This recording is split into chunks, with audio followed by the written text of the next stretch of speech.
Internet's #1 talk station. #1 talk station. VoiceAmerica.com.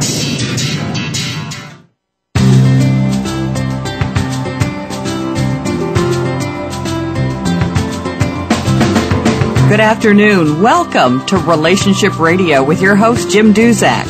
Are you interested in marriage, divorce, midlife dating? Keep it tuned right here for the next hour as Jim and his guest explore some fascinating and important topics. Now, here's your host, Jim Duzak. Hello, and welcome to Relationship Radio. I'm your host, Jim Duzak.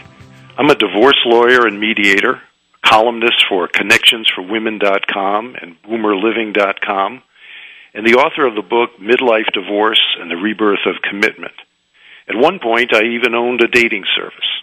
You can learn more about me if you'd like by visiting my website, www.attorneyatlove.com. Today is a very special show, partly because we have a very special guest, but also because it's our first show, first of many, I hope. What we want to do every Friday is bring you an interesting and entertaining look at men-women relationships. Every show will feature a guest who's an expert on some aspect of marriage, divorce, midlife dating, or remarriage. But more than just being experts, the guests you'll hear on Relationship Radio are all real people with real-world experience, insights, and advice. Our guest today, Frankie Picasso of Toronto, is definitely a person with a real-world perspective. Aside from being the author of the book Midlife Mojo, she hosts a radio show of the same name, along with two other radio shows, Mission Unstoppable and Quantum Radio. She's also a highly regarded personal coach and workshop leader, and has a special interest in helping people get their lives back in shape after divorce. Frankie herself raised 3 kids after a divorce, and she knows a thing or two about the challenges of trying to juggle a million different things without losing track of who you are and what you want to accomplish in life. Frankie's coaching philosophy is, I specialize in the impossible, and that pretty much sums up the energy and enthusiasm she brings to everything in her life. So, let me welcome our very first guest on Relationship Radio, Frankie Picasso. Are you there, Frankie? I am here, Jim, and I'm so excited and so thrilled for you to have this wonderful show that you're hosting. It's so great. You sound like you've been on the radio forever. I mean, you've got such a great voice. Thank you so much. And by the way, I neglected to say your website name because that's the most important of all, because I want people to be able to reach you, not just to hear you. Is the best website for you FrankiePicasso.com? You know what? I think the Institute for QuantumLiving.com is the best for them to go to. It has a little bit of everything, all the flavors, all the radio shows are on there. And okay. I like that one the best. www.Institute for Quantum, QUANTUM, living.com. Great. Thank you. Okay, great. Well, Frankie, I know that you're a woman with all kinds of interests and all kinds of backgrounds, and we'd probably be using up the whole show just to talk about the many things that you've done. But I would like the guests to at least get a flavor of your feelings about certain issues. And I know that one issue that's always been kind of a special one for you is the challenge that people face after divorce. You've been through it yourself, right? Oh, I've been through it. Unfortunately, I've been through it twice. Or maybe I should say fortunately, I've been through it twice, because I think, each of those relationships were growing relationships. They allowed me to find out new things about myself and move forward in life. And so I guess in some, instances or respects, they were really good relationships. The first one, I had the father of my children. All 3 of them, came from one father. And the next one was, it was a really good learning experience because he was an alcoholic. And for somebody who's in this business, I didn't notice the signs right away. And it kind of made it interesting. Well, there was a great philosopher who once said that the hardest thing in life to see is what's right in front of your eyes. And right. I think we're all guilty of that. And, we look back on our lives and we say, why didn't I see that? Why did it take me 5 years or 10 years to see what everyone else thought was so obvious from the start? But that's one of those many lessons that we learn after the fact. But well, hindsight is 20/20. Well, that's right. So now one of the things you do, and I say one of the things you do because I know you do more than that, but is counsel people or coach people, I should say, who are in many ways in the same situation that you were in some years ago. Isn't that right? That's right. I think that almost all coaching doesn't matter if it's business coaching, relationship coaching, personal coaching. I think all coaching really comes down to the individual, and really, probably even if we niche it a little bit more, it probably comes down to self-esteem and how they feel about themselves. Because everything stems from that, and I think that's one of the reasons why I didn't see what other people saw. My sister said, "Well, he talks to you as a language is so abusive," and I didn't hear it. I think I was dragging my self-esteem on the floor. And what's really interesting is that we can carry two aspects of ourselves, because professionally, my self-esteem was at roof level. Could be any higher, but personally, it was dragging on the floor, and it's kind of hard to reconcile that at first. How can that be? But I meet more and more people like that every day, especially women. I was going to say, divorce really does a job on your self-esteem for the most part, particularly if it was the other person who wanted the divorce. Right.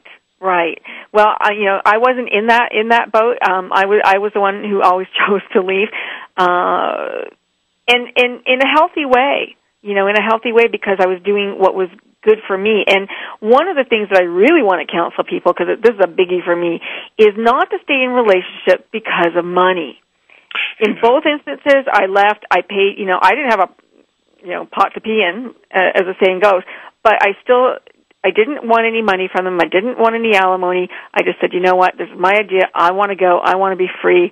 Let me just go. I will take the bills. I'll take whatever. I'll figure it out later. But I just want to go. And it was the healthiest thing that I could do, because, there's nothing worse than being lonely in a relationship. Mm-hmm. There's nothing more lonely than being lonely in a relationship. And you know that. That's a truly depressing and distressing kind of thing. I can just imagine what that's like. And of course, nowadays you're talking about people staying together for financial reasons.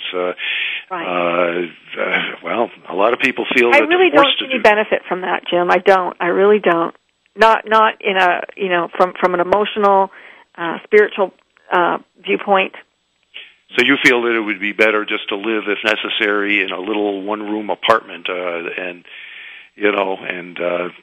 have rented furniture if need be, rather than to be staying for financial reasons with somebody that's not right for you. Absolutely. I mean, just think about it. If you really think about it, we're here for a very short time.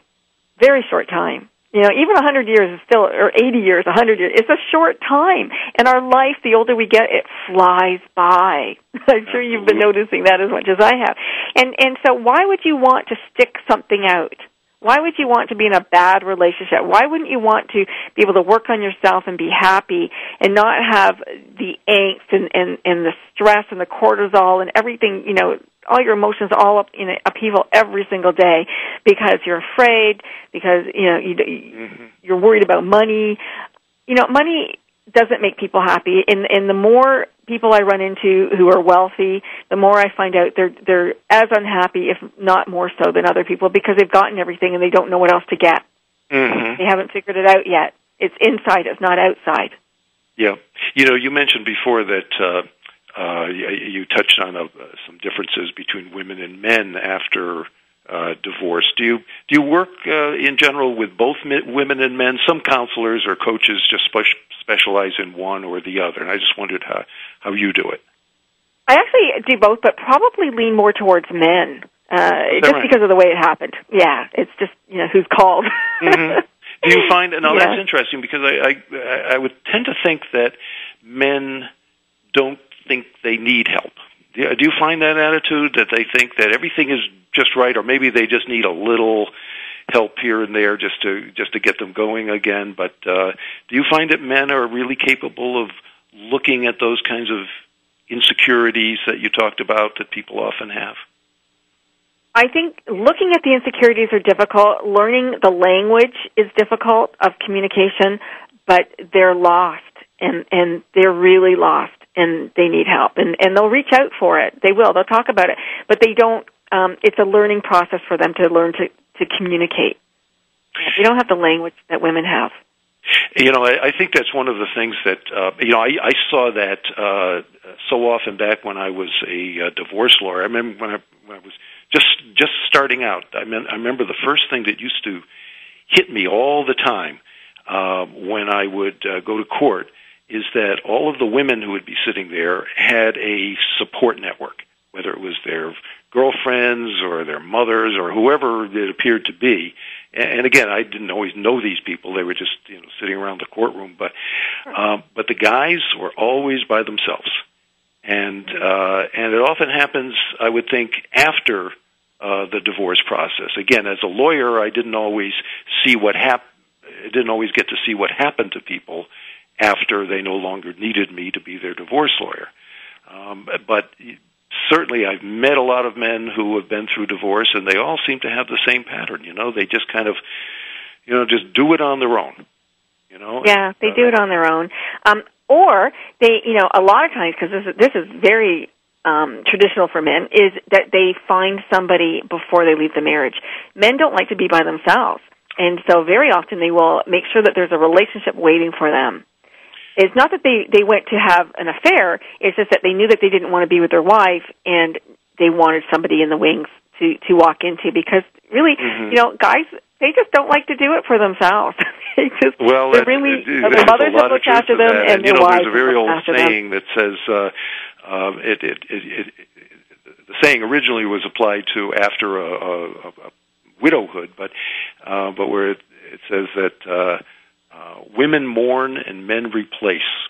And I think it tends to be true after divorce as well, that women tend to mourn the breakup and men just quickly look for somebody to take her place. Well, which is unfortunate, really, because there's a lot of work that needs to be done before you go into another relationship. If you want another relationship, and you want a different kind of relationship than the one that you just came out of, right? Oftentimes, Can I just interrupt you for a second? We've got to take a short break, but I want to continue this thought because it's a very interesting one. But when we return, we will be back with the unstoppable coach, Frankie Picasso. This is Relationship Radio, and I'm Jim Duzak.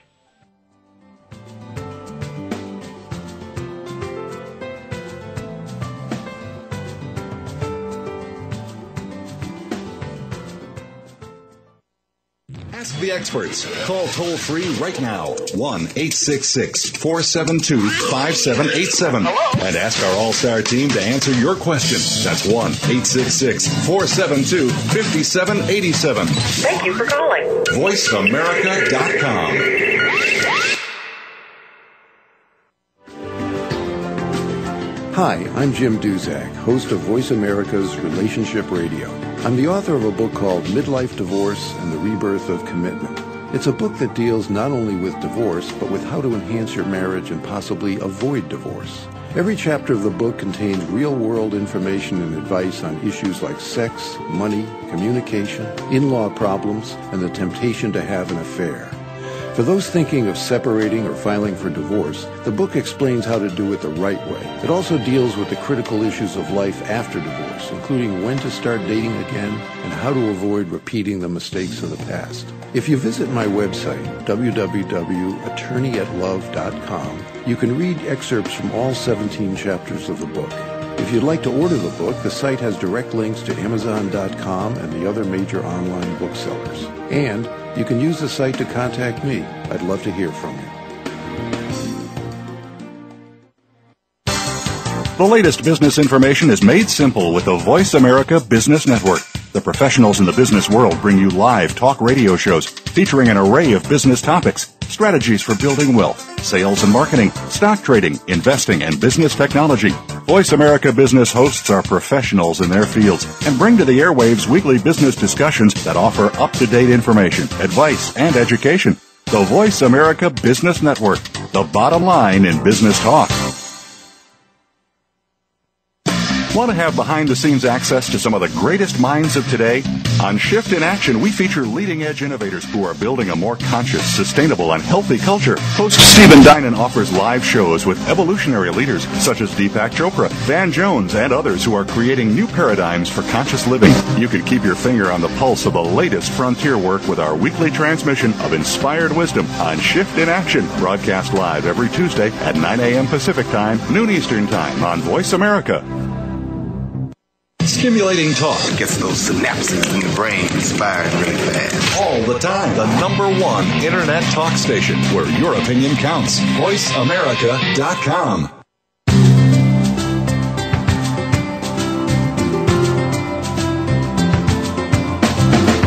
You're listening to Relationship Radio with your host, Jim Duzak, an inside look at marriage, divorce, and midlife dating.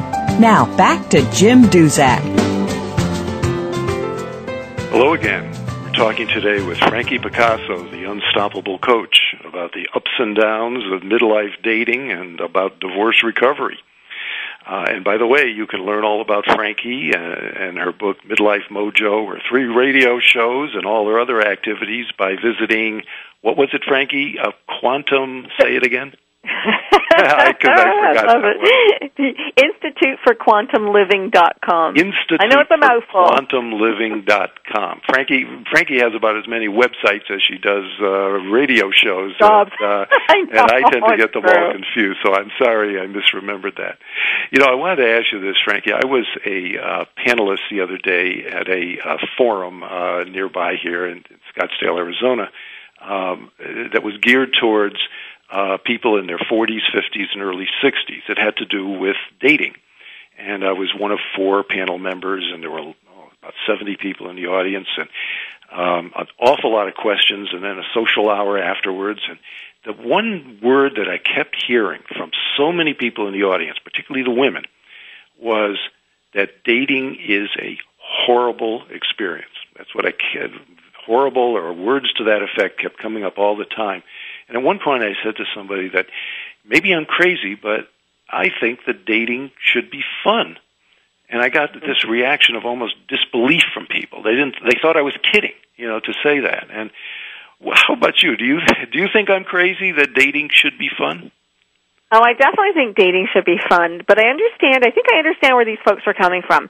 There's a lot of serial daters out there, and I think it depends also, what is it that you're looking for from dating? Are you looking for a long-term relationship? Are you just looking to meet lots of people and have a good time, expand your social life?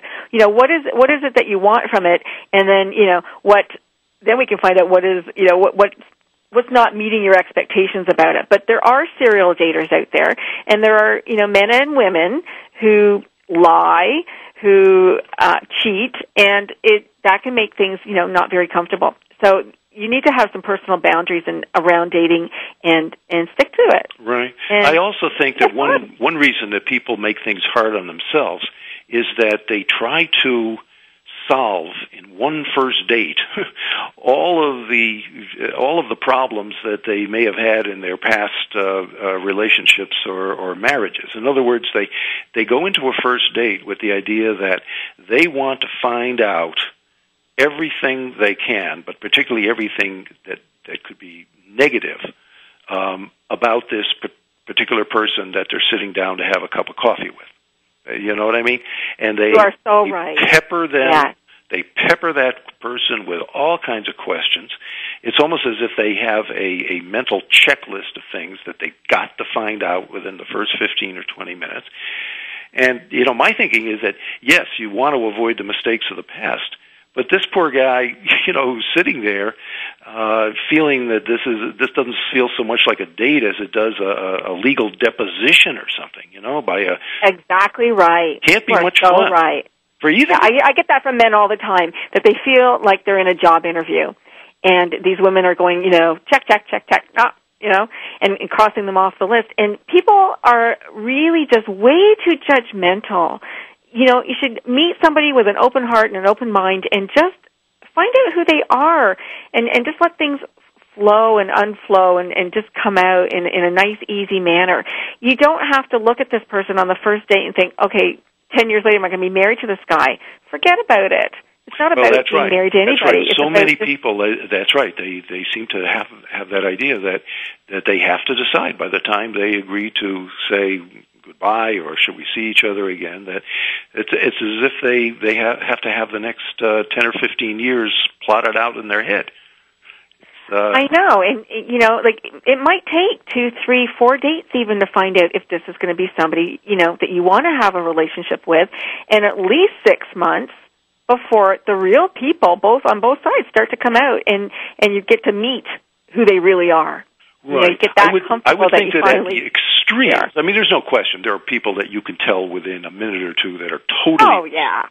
But I'm talking about not that 10 or 20% at one end of the scale, so to speak, that is just wrong for you. But the kind of person that could kind of go either way. The one that would probably be in the maybe category. And unfortunately, a lot of those maybes would have been a definite yes if the people just allowed the relationship a little time to bloom. Exactly. And I think it depends, too, Jim, on, where you meet them and how you meet them. Is this a blind date? Is this somebody you met at work? Is this somebody are you online dating? Like, how are you finding, this match? And, I interviewed a woman who wrote a book called Boomer Babes. And these Boomer Babes, I mean, they were, serious daters and younger men, older men, really, for them it was an exercise in, professionalism. It was professional dating. Exactly. That was funny. You mentioned online dating. It's a really interesting subject to me, anyway. And do you give advice to your clients or the people in the workshops you do about online dating? Is it something you recommend? Oh, I totally recommend it. As a matter of fact, I was writing profiles for men to help them get dates. I love online dating. That's where I met my guy, and it was the best thing that ever happened to me. I met my wife, by the way, so many different kinds of services out there. Yes, this was in the days before there was even an internet. Believe it or not, there actually was a time before that. But we met through an ad that I placed in a newspaper. So I feel much the same way as you do, but the one concern that I have, and tell me if you see this among your clients, is that so many people, they'll get obsessed with the notion of meeting people online, so much so that the real world starts seeming artificial.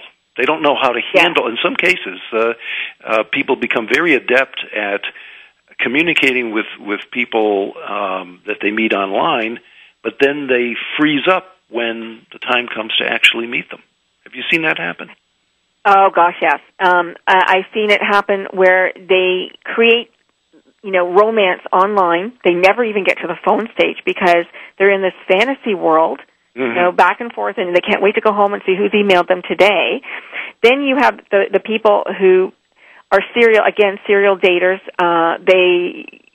They have their little lies. They put up pictures that aren't themselves. I've seen people put up pictures of their children, or themselves 20 years, prior, when they were thin, and then they're going to meet somebody, and, of course, they maybe have 40 pounds on their frame, and then they go and they meet them, and they can't understand why this person doesn't like them. You have to do the work. You have to do the inside work before you're going to be happy dating anybody. Like, you can't just go from one person to the next person to the next person. And I know that with online dating especially, I call it the smorgasbord effect. There's always going to be somebody, better, newer, whatever, going to come on site, and these people just go from one person to the next person to the next. I hear stories all the time of people who they go out on a date and they'll admit that was a very nice date. And the very first thing they do as soon as they get in their house is they go on Match.com or whatever site they're on, and they want to see if anyone else has written to them. This idea that there's always someone else.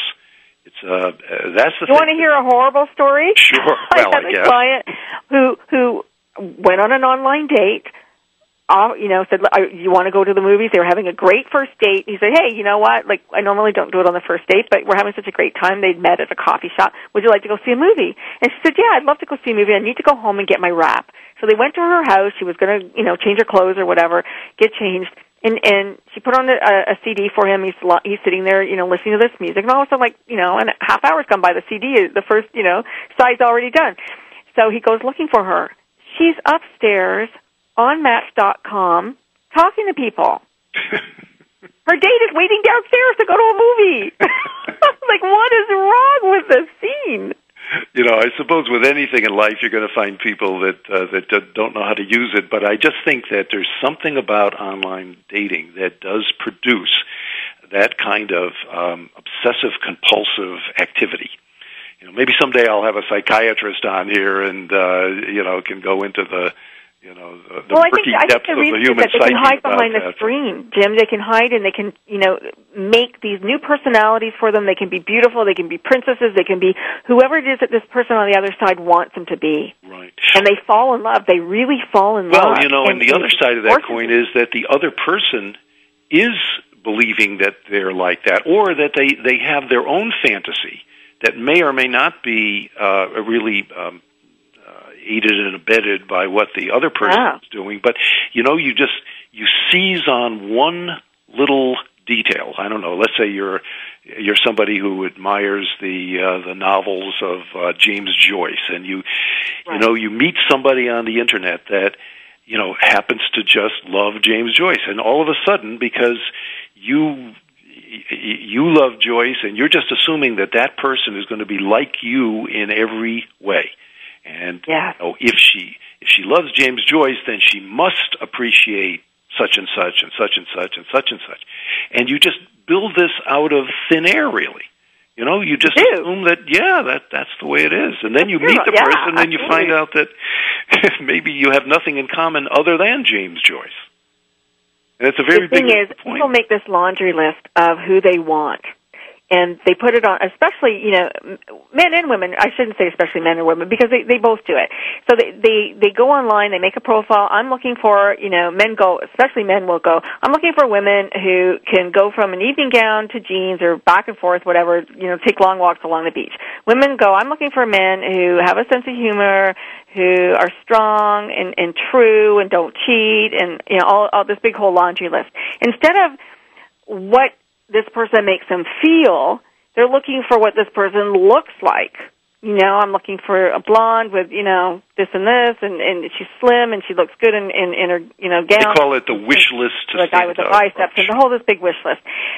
I counsel people, instead of going for what this person looks like, if you've done your inner work, if you've done your own body work, and it's not your physical body, your emotional body, if you've done that work, then what you're looking for is, what is this person going to make me feel like? Do we have the same values in life?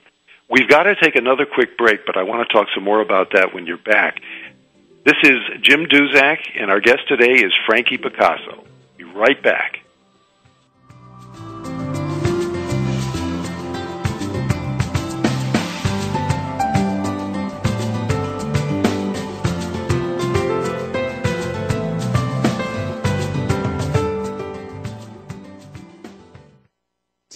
Talk. That's all we do is talk. If you'd like to talk, call us toll-free right now at 1-866-472-5787. 1-866-472-5787. That's it. VoiceAmerica.com. Hi, I'm Jim Duzak, host of Voice America's Relationship Radio. I'm the author of a book called Midlife Divorce and the Rebirth of Commitment. It's a book that deals not only with divorce, but with how to enhance your marriage and possibly avoid divorce. Every chapter of the book contains real-world information and advice on issues like sex, money, communication, in-law problems, and the temptation to have an affair. For those thinking of separating or filing for divorce, the book explains how to do it the right way. It also deals with the critical issues of life after divorce, including when to start dating again and how to avoid repeating the mistakes of the past. If you visit my website, www.attorneyatlove.com, you can read excerpts from all 17 chapters of the book. If you'd like to order the book, the site has direct links to Amazon.com and the other major online booksellers. And you can use the site to contact me. I'd love to hear from you. Are you ready to grow your business? Listen for the Independent Business Owners Show with your coach, Rick Corrado. This entertaining talk radio program will bring you the tools to help increase your business. You'll learn sales success, time management, lead generation, business development, life balance, and much more. Rick Corrado is here to help you take your business to the next level. Listen for the Independent Business Owners Show, heard live every Monday morning at 11 a.m. Eastern Time, 8 a.m. Pacific on the Voice America Business Network. The biggest secret about men is that they are far more complicated than we often give them credit for. Join Dr. Chris Blazina as we discover more about the secret lives of men. This is an informative and positive program exploring the various facets of men's lives, from growing up to growing old. The Secret Lives of Men with Dr. Chris Blazina is broadcast live every Tuesday afternoon at 5 p.m. Eastern Time, 2 p.m. Pacific Time on Voice America. Streaming live, the leader in Internet talk radio, VoiceAmerica.com.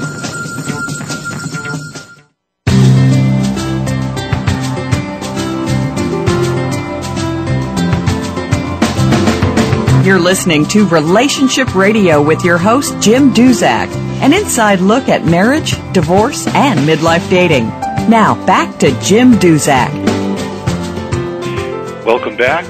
Talking with Frankie Picasso, the unstoppable coach, about different aspects of midlife dating. One thing I wanted to ask you, Frankie, is, I tend to talk mainly because I suppose I've been divorced myself, and as a professional, I dealt for many years with people who were getting divorced or had been divorced. I tend to think, when I think of people in their 40s and 50s and 60s, of people who are in post-divorce relationships. But how about people who have never been married in the first place? You know, a 45 or 50-year-old woman or man who has just never been married. Do you find that, from your point of view, that of a coach and workshop leader and so forth, that their needs or their problems, their motivational difficulties are different from somebody who's been in a relationship? Very much so. Very much so. They need a lot more private time and space because they're used to it. And, you know, as a mom, when, you know, if you're going to be dating somebody who has never been married and never had children, it can be a little bit trying for them, especially as you get older, you get a little bit more testy, you know, and it can be a little bit trying for them to come into a family situation and, you know, have them be part of it. Now, there are some people who absolutely adore children and can walk right into it. A lot of people can't. Women as well. You know, if you're going to date a woman who's never been married, most likely she's very secure, she's very independent, and, you know, you're going to be looking at a very different kind of woman. And as exciting as she might be, she just might be a little bit colder. She might be not as you know, loving and warm to your family as you might want. So it's difficult for you as a coach as a man, to point these things out. I mean, in other words, do people usually recognize that in themselves? No. Mm-hmm. No, they don't. Although they, you know, I think a lot of people who are who've been professionally single, if you want to call it that, they're that way for a reason. Mm-hmm. You know, I don't think it's just because they didn't meet the right person. It could, you know, I think that a lot of people, they made that choice. They don't want to have children. They want to be single. They want to live their life. They want to do what they want to do. And if somebody's in it, great. It's nice to have companionship, but it's about me. Yeah, that's interesting. You know, we were talking during one of the breaks about something that you've done recently that I've heard about, but I really don't know too much about, and I think it certainly sounds intriguing to me. I think you've developed what you call an operational plan for relationships, from boardroom to bedroom. That sounds intriguing. What's that all about? Well, you know, we talked earlier about men and their communication. So I was, you know, thinking one day about, okay, how can we get men to communicate? What language do they know? Well, they know the language of business. They know the language of strategic business planning. So if we take strategic business planning and we look at, we've got strategic plans, we have operational plans, then we can, here's my vision and here's my mission statement. So we can take this kind of language into relationship setting and start to begin to dialogue. We're opening up a dialogue really now. Interesting. I mean, so many guys are turned off by a lot of this sort of relationship talk. The way women talk is the way they would see it. But this is a way of sort of, defusing the tensions and all of that there. That's a great idea. Has it had some success so far? Well, it has. And the key thing about this, though, is if you look at relationships from an operational viewpoint, you may very well not stay with the person you're with, or, you may. But here's what I mean by it. I've often said that, what would it be like if families were run like a business? I'm almost afraid to get into that. You really wonder. Well, okay, I've met you. Jim, we're going to go out on a couple of dates. Mm-hmm. Now, after 3, 4, 5 dates, I might say, if I was going to be with this man, how would we shop for furniture? Let's say you like modern and I like antique. Mm-hmm. What's going to be in our house? And how are we going to decide what's going to be in our house? And how are we going to agree? Are we going to agree to disagree? Are you just going to be the boss? Are you going to tell me that you're the boss? Or are you going to allow me just to have whatever I want because you want to give in to me? So this is the kind of things, we want to talk about early on in relationships, or, before you're going to get married especially. How are these things going to play out? How are you going to discipline your children? How are you going to shop? What are you going to wear? Do you care? What do you care about? What don't you care about? All of these things. And so it's really important to figure that out before you move in, especially with somebody, because our likes and dislikes individually are one thing, but when you bring people together and you have to, meld them, it's certainly a lot different. And there's no question, those kinds of things, those little daily things, since when you come right down to it, most of life consists of little things. Those are the things that can make or break a relationship. It's not I can't stand it anymore. I mean, those are just the kinds of things. And so, if you can, let's say you have a checklist of 10 things, and you go, hey, you know what, we're pretty good on all of this. Even as far as how often do you need sex? Do you need to hold? Are you as affectionate as I am? I need to be, my hand held every day, all the time. If your partner's not like that, well, you better look at that, because that's going to be, if that's something important to you, then that's going to make or break your relationship. Boy, I like that. Is this something that you're going to be putting into book form? Because I know that you have at least one book out, and you're working on an autobiography, I believe. Isn't that right? I am, yes. Yes, it's something that I like to put into a workbook form. Mm-hmm. Yeah, I think it would be good. I really think you can help me with that. I think maybe you want to help me with that. I just want to mention that your book, Midlife Divorce, The Rebirth of Commitment, is a fantastic book. And if I want all of your listeners to run out and get your book, because it is amazing. It really is a wonderful, wonderful book. Thank you for saying that.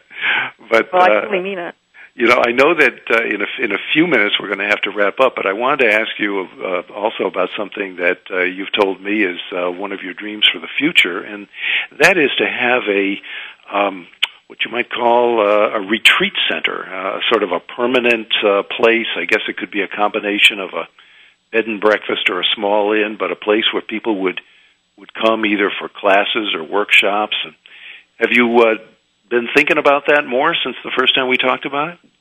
Very much so. I mean, that really is, I think, the next iteration of Coach Frankie Picasso. I would love to have a retreat center. And even if it's, I invite other coaches and other speakers to come there and bring their folks and their programs there, great. But for me, I would like to have a place where we specialize in relationships and maybe give them the operational program, pre-marriage program, maybe. And even if you are married, we can, work you through this and see how we can turn things around for you if you're having problems in your relationship. Because we all deserve to be happy. We need to be happy, and there's nothing more joyous than being in the right relationship. And I know you know that. And I think yes, I do, very much so. And one of the things that I know from personal experience is important is to be in a setting such as a retreat center or even just a workshop where you just go for a few hours, where you see other people who are having or struggling with the exact same problems. And you know you're not alone out there, and you're getting ideas not just from the workshop leader, but from the other participants. Yeah. My book is about courage. It's about a prescription for change and giving you the tools to change your life if that's something that you want to do. Because I do believe that our purpose on life, on earth is to find joy and happiness. That is our sole purpose. And our other purpose is to help people. And I think when you combine those two, then you know that you're here and you're doing what you're supposed to be doing. So in the business of helping others, this is, the coaching is what I can do. And in the business of people, needing to change their lives, both of our books really do that. It helps them change their life, find their purpose, and find their joy. Well, both of us believe in what I call all the time living an authentic life. You said it a little bit earlier when you say that, look, these are the only years you're going to have on this earth, and they go by awfully fast. And I just believe that you shouldn't be drifting. Sometimes it's fun to drift, I suppose, for a little while, but for the most part, you really should know where you're headed and why you're headed there. Well, I'm in my 50s, and I want to have the rest of my life to feel good. Yeah. I don't want to be in angst now. I don't have time to be in angst anymore. We want these later years to be full of love and joy and happiness. And so it's important that we find our purpose. If we haven't woken up to it, then we need to. Well, absolutely, and in terms of just having fun, and I can tell just from all the laughter I hear from you that you're a person that loves to have fun. The problem as you get older is you find that your advancing years take away a lot of fun things from you, whether you like it or not. So why, you may as well enjoy what you've got left in the time that you have it. Really... Dan and I have a motto: it's all fun all the time. Well, that's about as good a motto as any. I really love that.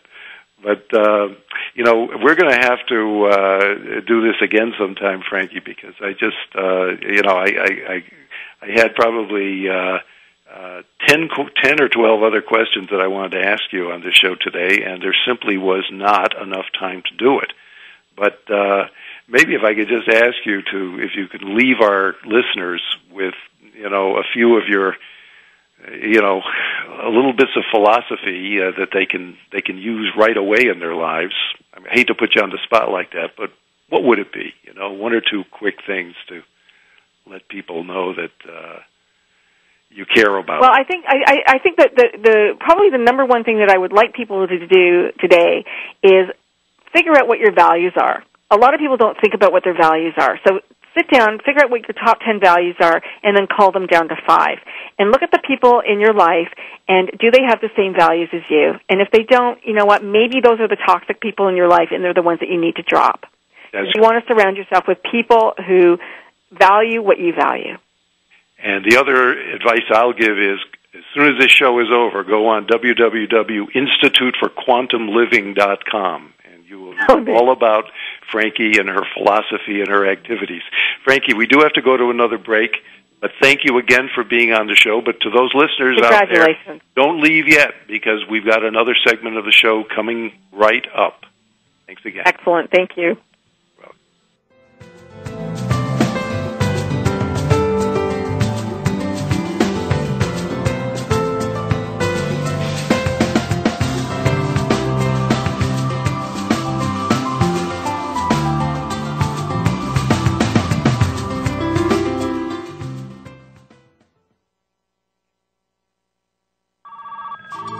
Have you ever thought about having your own internet talk show? Well, if you said yes, then click About Us. Then click Be a Host to get more information.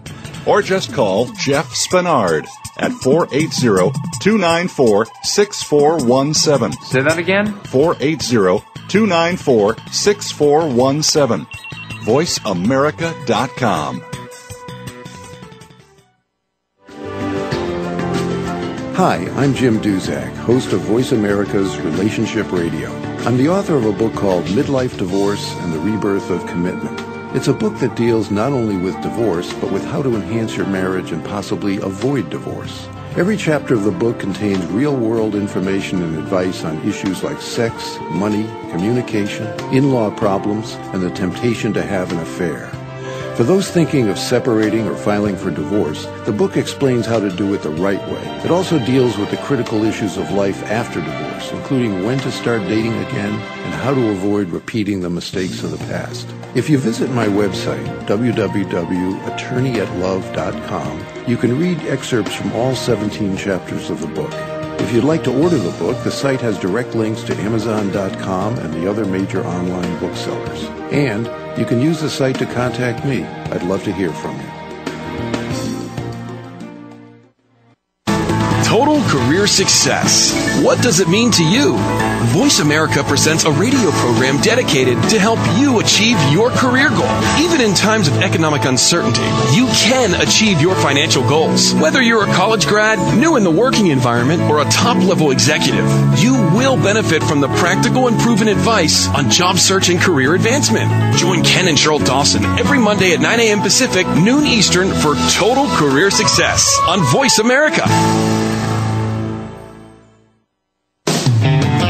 Wake up with a unique daily show. Listen for Mitchell John in the morning. Mitchell will bring you news, sports, and stock news from yesterday. You'll hear interviews from high-profile figures from the world of sports, entertainment, politics, and authors. Mitchell will talk to people throughout America. This is a show that throws right down the center. It's fun, information, and yes, even a little bit of music. Catch Mitchell John in the morning at 6 a.m. Pacific Time, Mondays, Tuesdays, Wednesdays, and Fridays on Voice America, and Thursdays on the Voice America Business Network. The Internet's #1 talk station. #1 talk station. VoiceAmerica.com.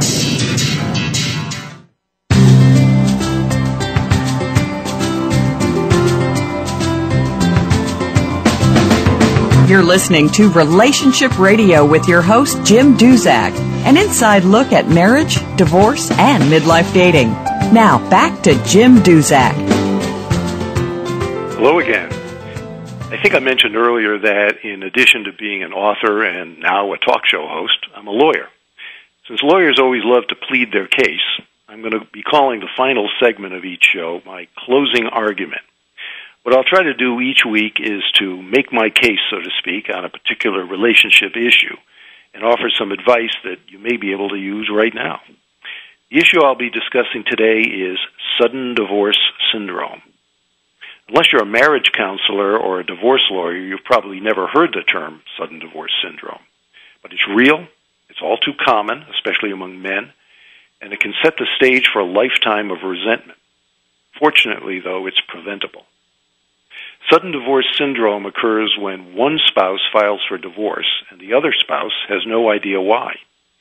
The vast majority of divorce cases in the United States are filed by women, as much as 80% in some states.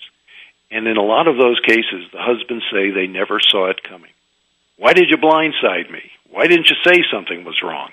These husbands ask when they're served with divorce papers. Of course, in many of these cases, the wife's answer is, I've been telling you every day for 10 years that something is wrong, and I'm tired of talking to the wall. By that point, the wife's mind is usually made up. She wants a divorce. But it won't be a very amicable divorce because the husband feels he's been betrayed. In his mind, as I've said, he was blindsided. He'll take out his bitterness on his wife during the divorce process, and for years afterward, that bitterness can poison his relationships with other women. You just can't trust women, the victim of sudden divorce syndrome might say. Even when things seem to be fine, they're plotting something against you. Obviously, sudden divorce syndrome tends to occur in marriages where the communication breakdown was severe. It doesn't necessarily mean, though, that the two people weren't speaking, but that they weren't speaking the same language. The wife who says that she's been expressing her frustrations every day for 10 years is undoubtedly telling the truth.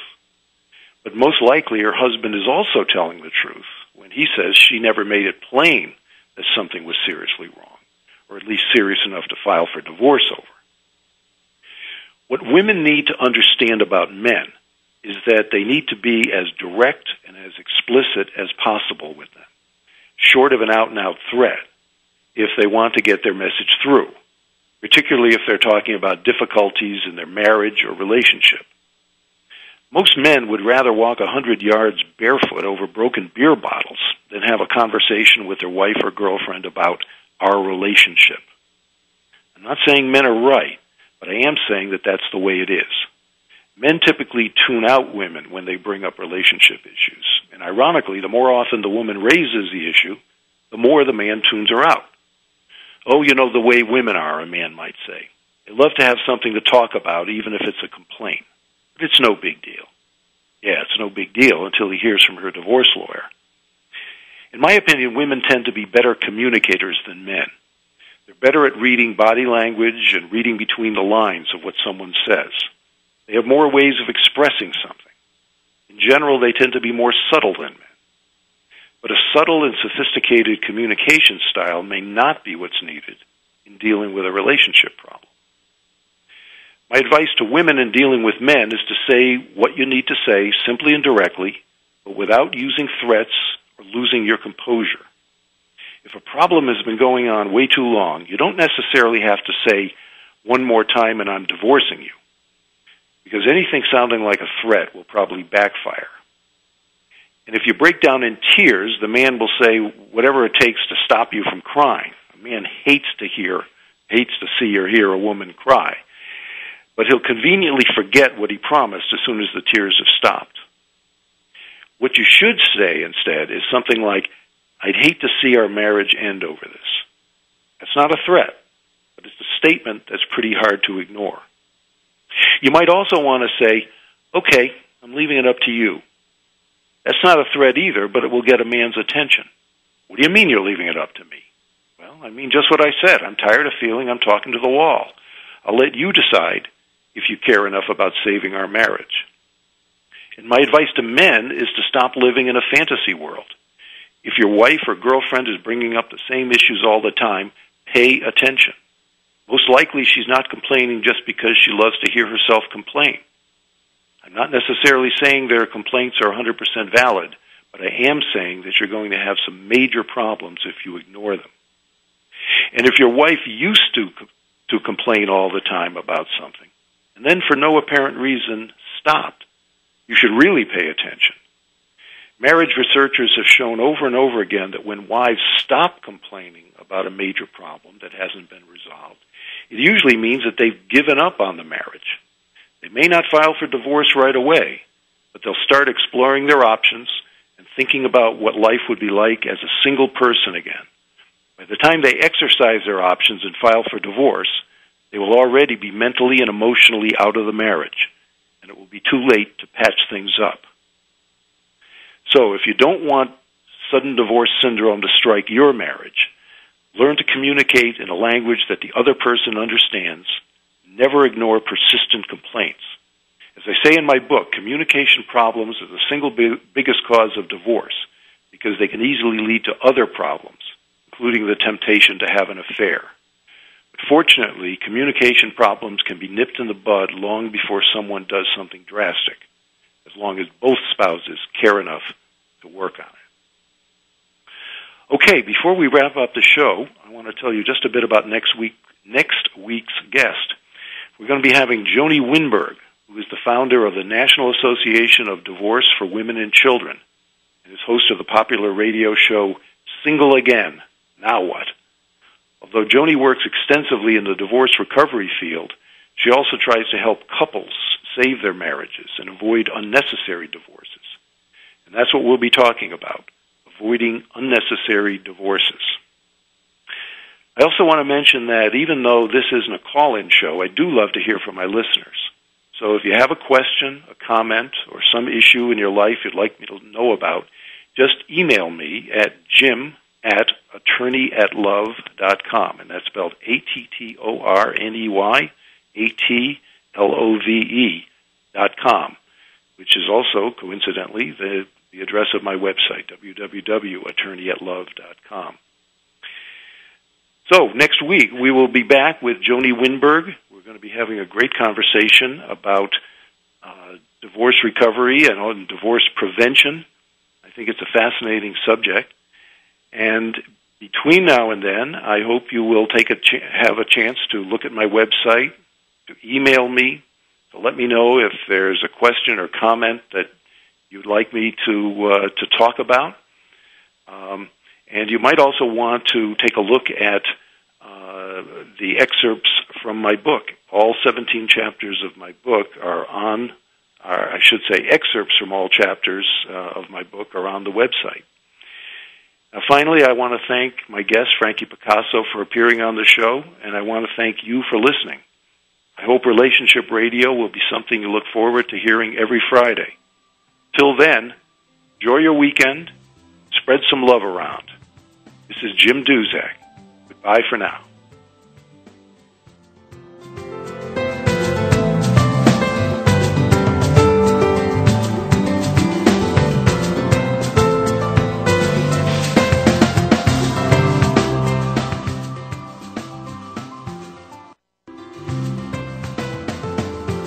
Thanks again for joining us this week on Relationship Radio with Jim Duzak. Please join us again next Friday at 5 p.m. Eastern Time, 2 p.m. Pacific Time on Voice America. Have a great weekend.